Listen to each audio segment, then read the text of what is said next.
भगत जनों, कलयुग अवतार गुरु नानक देव जी की साखी आप श्रवण कर रहे हैं। गुरु नानक, जिन्होंने संसार के लोगों को उस प्रभु परमात्मा के सच्चे नाम का उपदेश देकर भटके हुए लोगों को सन्मार्ग पर लाया। गुरु नानक देव पहले पूर्व को, फिर दक्षिण को, उसके पश्चात उत्तरीय भारत और अंत में पश्चिमी देशों की यात्रा पर गए। इससे कई लेखकों ने बड़ी सरलता से यह अनुमान लगा लिया कि गुरुजी पहले पूर्व दिशा की ओर गए और पूर्व की उदासी से वापस पंजाब लौटकर पुनः दक्षिण की यात्रा को गए। परंतु जन्म साखियों की आंतरिक गवाही से यह स्पष्ट होता है कि गुरुजी पूर्व की यात्रा से वापस पंजाब नहीं आए। वहां से सीधा दक्षिण में लंका की ओर चले गए।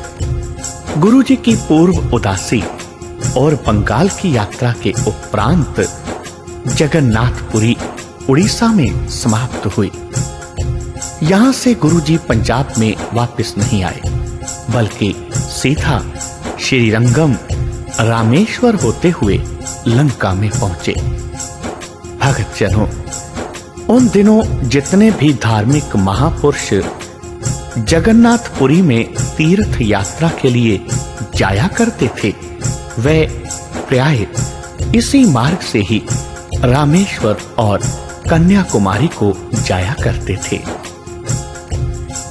गुरु नानक देव जी जगन्नाथपुरी से सीधा रामेश्वरम को गए।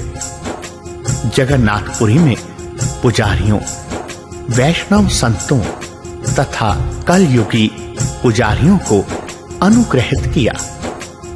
उनको अपना शिष्य बनाकर वहां अपना प्रचार केंद्र स्थापित किया। फिर गुरुजी ने मर्दाना से कहा, मर्दाना, जो बनिया तुम्हारी बेटी के लिए पदार्थ लाया था, वह सिंगला द्वीप में शिव नाम राजा के नगर में व्यापार को गया था। वहां सभी लोग एकादशी का व्रत रखते थे और उनका नियम था कि जो एकादशी का व्रत ना रखे उसे दंड देना। और जब वह बनिया वहां गया, वह एकादशी के दिन वाहिगुरु का कीर्तन करता था और प्रसाद बांटकर खाता था। तो एक दिन शिवनाव के पास लोगों ने शिकायत की कि एक व्यापारी एक बनिया के घर में आया है, उसने एकादशी का व्रत नहीं रखा। तब राजा कहने लगा, जाओ उसको पकड़ कर लाओ। तब उसको राजा के पास लाया गया।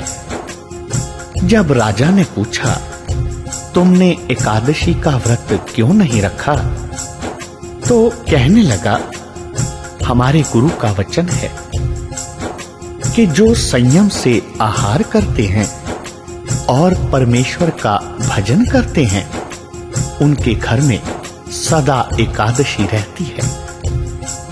इतनी बात सुनकर राजा पूछने लगा, गुरु, तुम्हारा गुरु कौन है? तो उसने कहा, मैं गुरु नानक का शिष्य हूं। तो राजा कहने लगा, मैं गुरु नानक जी के दर्शन कर सकता हूं। कैसे हो सकते हैं उनके दर्शन? मैं गुरु नानक जी के दर्शन करना चाहता हूं। राजा की बात सुनकर बनिए ने कहा, तुम सत्य नाम का जाप करो और यहाँ एक धर्मशाला बनवा दो और आने जाने वाले संत साधुओं की सेवा करो, तो बाबा नानक स्वयं आकर तुम्हें कृतार्थ करेंगे। इतनी बात सुनकर राजा पूछने लगा, गुरु नानक जी कौन सी वेशभूषा में रहते हैं? तो बानिए ने कहा, उनके सभी वेश हैं, चाहे किसी वेश में वे तुम्हें दर्शन दे, तुम विश्वास को हृदय में रखकर सिमरन करो। तो उस राजा ने अपने एक सूखे हुए बाग में धर्मशाला बनवाई और आने जाने वाले साधुओं की सेवा करता। अतएव हमें भी वहां अवश्य जाना है। तो मर्दाना कहने लगा, भला जी, जैसी आपकी इच्छा। भगत जनों, इस उदाहरण से स्पष्ट है कि जगन्नाथपुरी से गुरुजी सीधा लंका की ओर गए, राजा शिवनाथ को दर्शन देने के लिए, जहां उनके एक अनन्य शिष्य ने गुरु नाम का प्रचार प्रारंभ कर रखा था, संगत और धर्मशाला स्थापित की थी।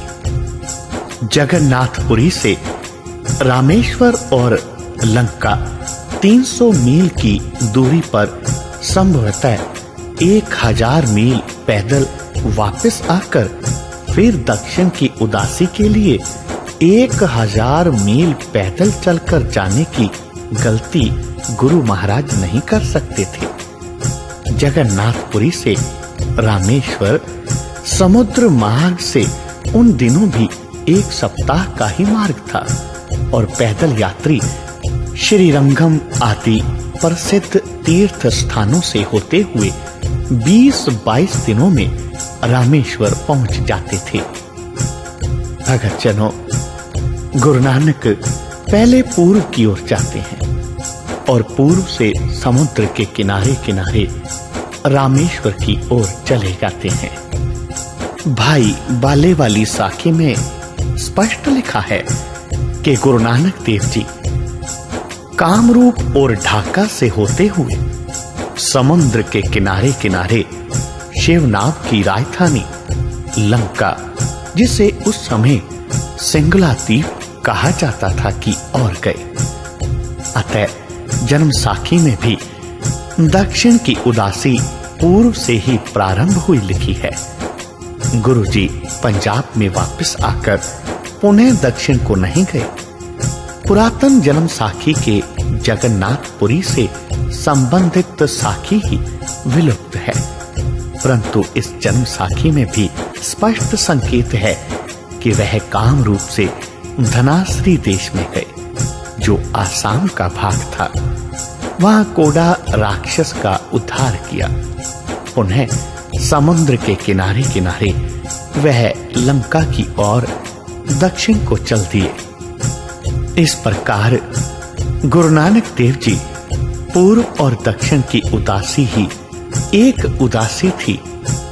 जहां से पूर्व की उदासी आरंभ हुई, वहीं से दक्षिण की प्रारंभ हो गई। यही कारण है कि भाई गुरदास जी ने दक्षिण की उदासी का भिन्न वर्णन नहीं किया। वह कहते हैं, बाबा आया तीर्थी, तीर्थ पर्व सभी फिर देखे। दक्षिण के संपूर्ण वैष्णव, शैव, बौद्ध तीर्थों की ओर वह संकेत करते हैं। भारत के सबसे श्रेष्ठ सिद्ध आसन दक्षिण में ही थे। इन पर जो विजय गुरु जी ने प्राप्त की, इसके संबंध में भाई गुरदास जी ने लिखा है, सिद्ध आसन सब जगत दे, नानक आद मते जे कोआ। भाई गुरदास जी को पंचम गुरु का आदेश था कि जो असंभव बातें कुछ इतिहासकारों ने इतिहास में डाली हैं, उनके संबंध में वास्तविकता प्रकट करना। भाई गुरदास जी ने अपनी वार में उन ऐतिहासिक तथ्यों पर बल दिया जिनको कुछ लेखकों ने जानबूझकर बिगाड़ा, जैसे कि मक्का और बगदाद की साखी। भक्त जनों, संपूर्ण जन्म साखियों से यह संकेत मिलता है कि पुरी से दक्षिण को गुरुजी समुद्र के किनारे किनारे गए। स्पष्ट है कि उन्होंने उसी राजमार्ग द्वारा ही यात्रा की जिस रास्ते से हिंदू तीर्थ यात्री पुरी से श्रीरंगम और रामेश्वर तक इस मार्ग पर अनेक प्रसिद्ध तीर्थ स्थान हैं, जिनका महत्व दक्षिण में उतना ही है जितना उत्तरी भारत में हरिद्वार से कुरुक्षेत्र का है। अतएव अधिक संभावना इस बात की है कि गुरुजी पुरी से चलकर चिल्का झील, गंजम, छत्रपुर, कालिंगपट्टम, श्रीकाकुलम होते हुए विशाखापट्टनम पहुंचे। भक्तजनों, इस प्रकार उत्तर की 5 नदियों के प्रांत के महर्षि श्री गुरु नानक ने दक्षिण की 5 नदियों में प्रांत में प्रवेश किया। जैसे पंजाब में अनेक ऋषि मुनि, पीर, पैगंबर हुए, वैसे ही दक्षिण की 5 नदियों के देश में अनेक संत, महात्मा, सिद्ध, साधक, कवि और संगीतवेत्ता उत्पन्न हुए। इस क्षेत्र को यहाँ का प्रसिद्ध संत कवि त्यागराज पंचनद क्षेत्र अन्न एवं बुद्धि का भंडार कहता है। ताजपुर, जिसे तंजौर भी कहा जाता है, को त्यागराज, नादपुरम संगीत का घर और चोला सीमा संसार का सबसे सुंदर नगर मानता है। भक्तजनों, गुरु नानक की दक्षिण यात्रा से 1-2 वर्ष पहले कृष्णदेव राजा विजयनगर के सिंहासन पर बैठा। कृष्ण नदी से नीचे संभवतः संपूर्ण दक्षिण प्रदेश में इसके राज्य का विस्तार था। इसकी उत्तर दिशा में वाहमनी राज्य की 5 रियासतें थी: अहमदनगर, बीजापुर, गोलकंडा, बहार और बिदर। कृष्णदेव राजा जब से सिंहासन पर बैठा, इसका प्रताप क्रमशः बढ़ता ही गया। जहां भी इसकी सेना जाती, विजय प्राप्त करके लौटती और विजयनगर शहर का गौरव और ऐश्वर्य शिखर पर पहुंच गया। पुर्तगाल का इतिहासकार अमिंगुस पाइस कृष्णदेव राजा से मिला और उससे बड़ा प्रभावित हुआ। वह लिखता है, कृष्णदेव राजा अति योग्य और प्रवीण महाराजा है। सब उसके भय में है। बड़ा प्रसन्नचित्त और श्रेष्ठ स्वभाव का है। विदेशियों को बहुत आदर और सम्मान से मिलता है। वह बड़ा न्यायप्रिय और नीति निपुण, राज्य प्रबंध में कुशल है, परंतु कभी-कभी क्रोध में आकर सीमा के बाहर हो जाता है। लगभग संपूर्ण दक्षिण प्रांत कृष्णदेव राजा के अधीन था। छोटे मोटे अनेक राजे उसकी प्रभुता स्वीकार करते थे। भक्तजनों, जिस समय गुरु नानक देव जी ने दक्षिण की उदासी प्रारंभ की, कृष्णदेव राजा ने उड़ीसा राज्य के साथ युद्ध शुरू कर दिया। 1512 से लेकर 1516 के मध्यकाल में उड़ीसा के राजा प्रताप रुद्र पर कई आक्रमण किए और उसके क्षेत्र उदयगिरी, केंदाविद, वीरभद्रा और कोंडापाले आदि क्षेत्रों को अपने अधिकार में ले लिया। प्रताप रुद्र के 2 पुत्रों, एक रानी और 7 मंत्रियों को बंदी बना लिया। उड़ीसा के राजा प्रताप रुद्र की पराजय इसलिए हुई कि वह श्री चैतन्य महाप्रभु के भावनात्मक वैष्णव मत के प्रभाव में यहाँ तक आ चुका था कि वह वीरोचित परंपराओं को भूलकर अपना राज्य प्रबंध तथा शासन प्रणाली को निर्बल बना चुका था। प्रतापरुद्र ने पराजय स्वीकार कर ली और गोदावरी राजा को दे दिया। आगे के लिए उसने अपने संबंध दृढ़ बनाने के लिए अपनी पुत्री राजकुमारी जगमोहिनी का उससे विवाह कर दिया। भगत जनों, सिंगला द्वीप के लिए लंका शब्द सबसे पहले रामायण में प्रयोग किया गया था। तमिल में इसे इलंकाई कहने लगे। दक्षिण के एक सम्राट विजय ने इसका नाम तंबापानी रखा, क्योंकि यहाँ की मिट्टी को छूते ही उसके हाथ लाल रंग के हो गए। इस नाम को अपनाकर रोम, यूनान और मिस्र के प्राचीन लेखकों ने इसका नाम तप्रोबान लिखा है। लंका की भाषा में इसका वास्तविक नाम सिंगला द्वीप है। जन्म साखियों में यही नाम पाया जाता है। गुरु ग्रंथ साहिब में लंका नाम ही प्रयुक्त हुआ है। गुरु नानक देव अपनी वाणी में इसको लंका नाम से ही पुकारते हैं। अरब लोग इसे सेरिन द्वीप कहने लग गए। पुर्तगाली और डच यात्री इसको सिलियाओ या सीलान नामों से पुकारते रहे। इसके उपरांत फ्रांसीसी और अंग्रेजों ने इसके नाम को सीलान या सीलोन की संज्ञा दी। चीनी यात्री भी सीलान नाम से पुकारते हैं श्रीलंका को। आजकल अंतर्राष्ट्रीय क्षेत्र में यह सीलोन अथवा लंका नाम से प्रसिद्ध है। भक्त जनों, यद्यपि लंका के विद्वान रामायण के दुष्ट पात्र रावण में विश्वास नहीं रखते, परंतु लंका में और लंका के आसपास सीता, रामचंद्र, रावण आदि के अनेक चिन्ह हैं।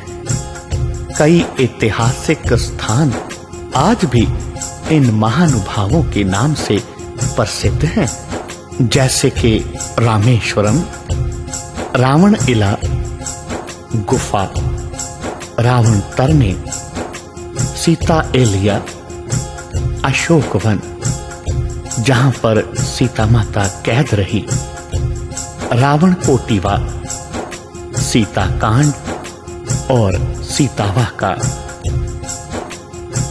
जहां के सिख ऐतिहासिक रचनाओं के अनुसार गुरु अर्जन देव काल में सिख धर्म का एक महान केंद्र था।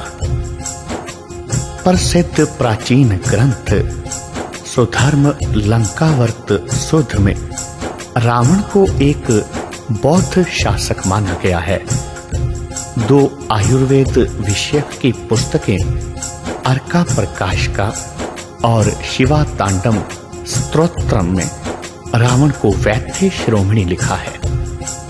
इन रचनाओं को पढ़ने से यह भी स्पष्ट होता है कि रावण शैव सिद्धांतों में विश्वास रखता था।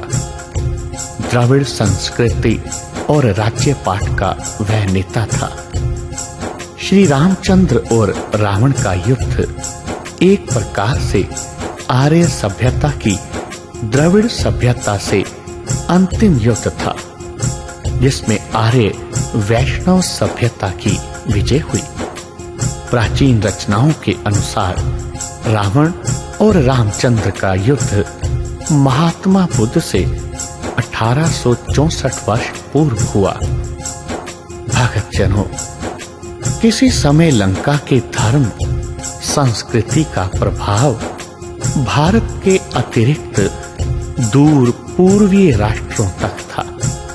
यहाँ की धन संपत्ति, हीरे, रत्न जवाहिरात तथा प्राकृतिक पूंजी से आकर्षित होकर अरब, पुर्तगाली, डच और फ्रांसीसी आक्रमणकारी हो गए। लंका के सम्राट पराक्रमी की मृत्यु के उपरांत लंका के इतिहास में कोई प्रभावशाली राजा नहीं मिलता। दक्षिण भारत के राजाओं ने इतने भारी आक्रमण किए कि उत्तर में जाफना उपद्वीप की रियासत से लेकर लंका के दक्षिण पूर्वीय सहुना क्षेत्र तक अधिकार कर लिया। सम्राट परकर्मा से 29 वर्ष बाद मालबार के मध्य लोगों ने इतना विध्वंसक आक्रमण किया कि उन्होंने पोलोनरुवा जैसे सुंदर शहरों को नष्ट कर दिया, बौद्धों के मंदिर गिरा दिए और कई बुद्धों की हत्या कर दी। इसके उपरांत दक्षिण के तमिल राजाओं ने इतना उपद्रव किया कि इन्होंने महाराजा प्रकर्मा द्वारा निर्माण किए गए 5000 सिंचाई जलाशय, जिन पर वहां की खेती बाड़ी निर्भर करती थी, नष्ट कर दिए। इसके फलस्वरूप अनुराधापुर और पोलो नरवा के इर्द गिर्द की सब फसलें नष्ट हो गई। तमिल राजा यह बर्बादी करके जाफना रियासत में जा बसे। जाफना रियासत बहुत समय तक दक्षिणी भारत का ही भाग था। कारण है कि अब तक उत्तरी लंका में तमिल लोगों और भाषा का ही प्राबल्य रहा है और शेष सब देश में सिंहली भाषा जो भक्तजनों। कलयुग अवतार गुरु नानक देव जी के लंका पहुंचने से पहले लंका में गुरु महाराज का वणिक शिष्य, जिसका नाम भागीरथ था, व्यापार करने के लिए आया था और यहाँ 4-5 मास के निवास में इसके संबंध में ऐसी चर्चा चली कि इसकी शिकायत राजधानी में रियासत के राजा शिवनाभ के पास पहुंची। यहाँ के लोग शिव जी के उपासक थे, अन्य देवी देवताओं की पूजा भी करते थे, व्रत आदि का नियम पालन करते थे। परंतु उनके आश्चर्य की सीमा ना रही जब भागीरथ ने कोई व्रत आदि ना रखा। किसी ने समझाया कि यह बौद्ध है, किसी ने अनुमान लगाया कि यह मुसलमान है, ना मंदिर में जाता है और ना कोई हिंदुओं के कर्म धर्म करता है। एकादशी के दिन भी उसने कोई व्रत ना रखा। उसकी शिकायत राजा शिवनाभ के पास पहुंची। एक वडपा की बाणियां करे पापा जी सो प्रेम, बाणी पड़े दयाल की सदा तेह को नेम। तिन लता माल गया सिंगला दीप, उत्तर पार गया नगर समीप। जाए बदर मो माल उतारा, धर्म की किरत करे बिबहारा।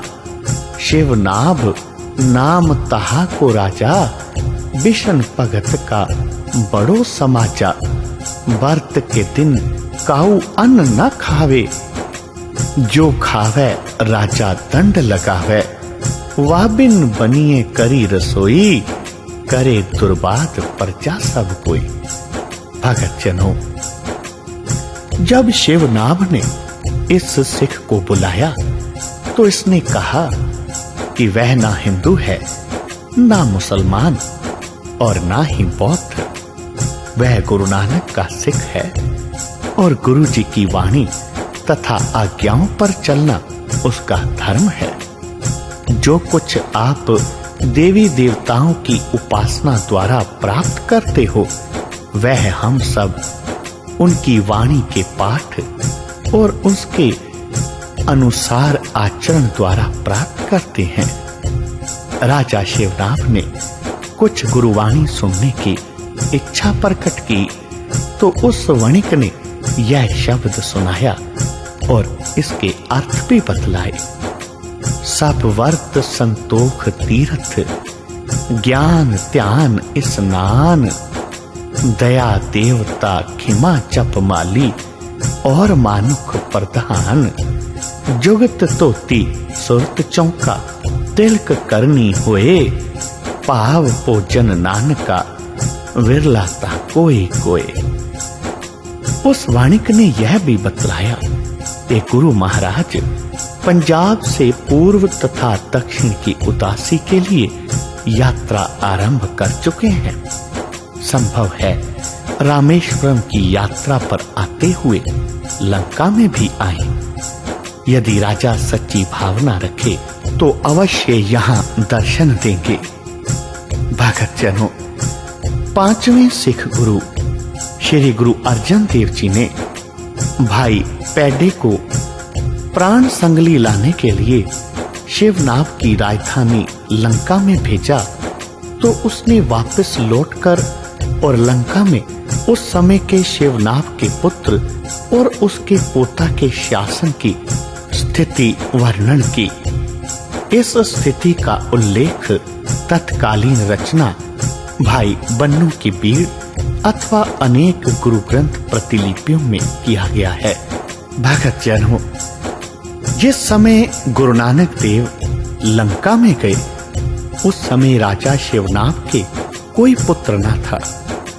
गुरु नानक देव जी ने वरदान दिया कि उसकी वंश में बड़े प्रतापी पुत्र और पोता उत्पन्न होंगे।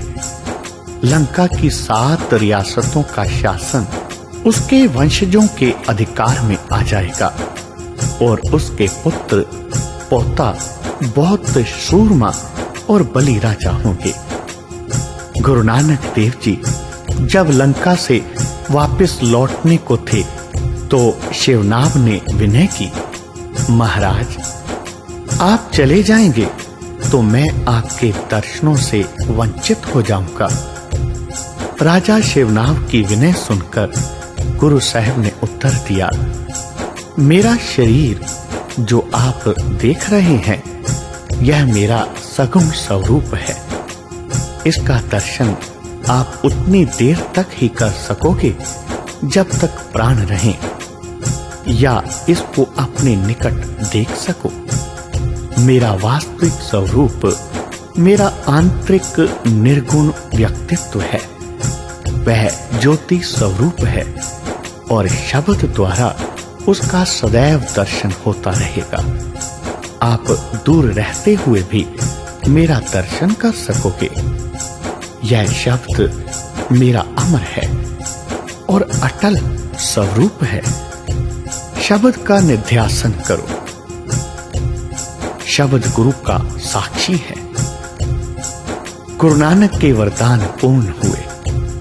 शिवनाभ का पुत्र मायादूने हुआ, जिसने बड़ी चतुरता से और रियासतों पर अधिकार कर लिया।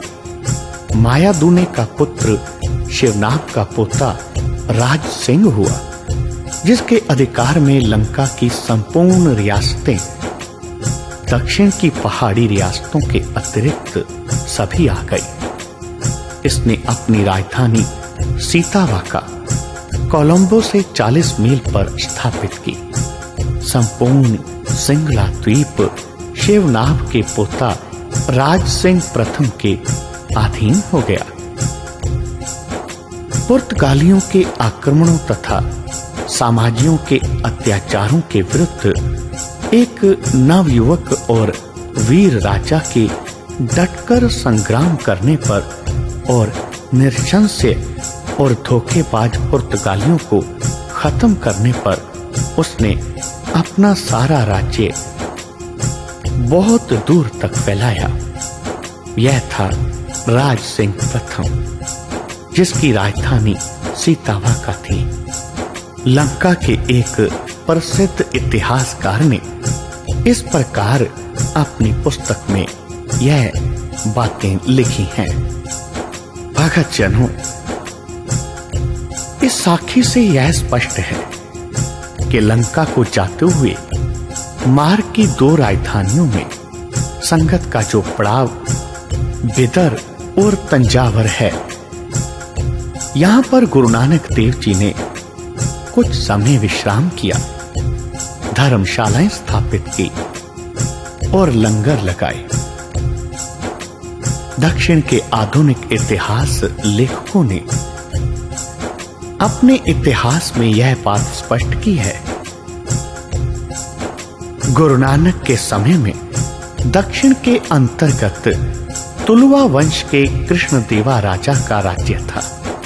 इसकी मृत्यु के पश्चात इसके भतीजा वेंकटा और सदाशिवा को सिंहासन पर बैठाया गया, परंतु इनके राज्य का शासन और वास्तविक सत्ता कृष्णदेव राया के जामात्रा राम राजा के हाथ में थी।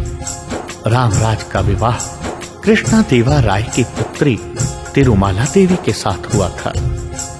राम राजा ने वहां धीरे धीरे अपने वंश का राज्य स्थापित कर लिया। इसके राज्य को तमिल में एराविदु वंश का राज्य कहते हैं और हकीकत राह मुकाम का लेखक इसी को गेरावती वंश का राज्य कहता है। दक्षिण के इतिहास में इसे एरावती भी लिखा गया है। विजयनगर के प्राचीन इतिहास लेखकों ने लिखा है कि कृष्णदेवा की मृत्यु के पश्चात सदाशिव के भतीजा को गद्दी पर बैठाया गया, परंतु राज्य की सत्ता पूर्णतः राम राजा के हाथ में थी।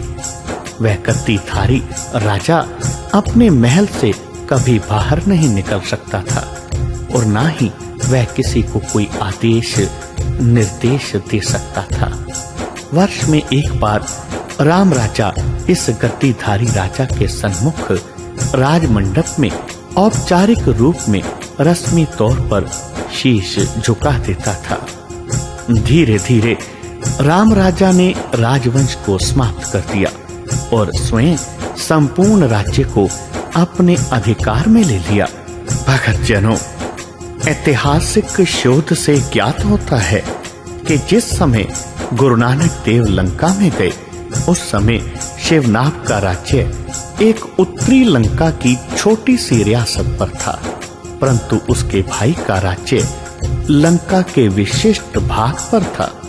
इस भाई का व्यक्तिगत नाम तो कुछ और था, परंतु जब यह गद्दी पर बैठा तो उसने अपना नाम धर्म पराक्रमी बाहु नवम रखा, जिससे यह स्पष्ट है कि इस नाम के और 8 राजा इस गद्दी पर बैठ चुके थे।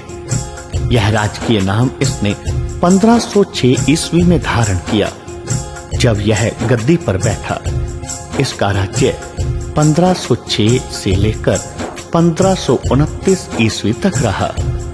गुरु नानक देव इससे भी मिले और इसके दरबार में गुरु महाराज के द्वारा जो दार्शनिक चर्चा हुई उसका उल्लेख भी जन्म साखियों में मिलता है। राजा शिवनाभ जब सम्राट के रूप में सिंहासन पर आरूढ़ हुआ तो इसने अपना नाम 1529 में विजय बाहु 7वां रखा, जिसका अर्थ है कि इस नाम के 6 राजा पहले हो चुके थे। लंका के इतिहास में शिवनाभ विजय बाहु 7वां के नाम से प्रसिद्ध है। भगत जनों, इस प्रकार गुरु नानक देव जी ने राजा शिवनाभ को उस प्रभु परमात्मा के नाम का संदेश दिया। वह गुरु नानक का अनन्य भगत हुआ। गुरु नानक देव जी इसी प्रकार संसार में धर्म से भटके हुए लोगों को सन्मार्ग पर लाते हुए अपनी अगली यात्रा पर निकल पड़े। बोलो जी पाई जी, वाहे गुरु वाहे गुरु वाहे गुरु।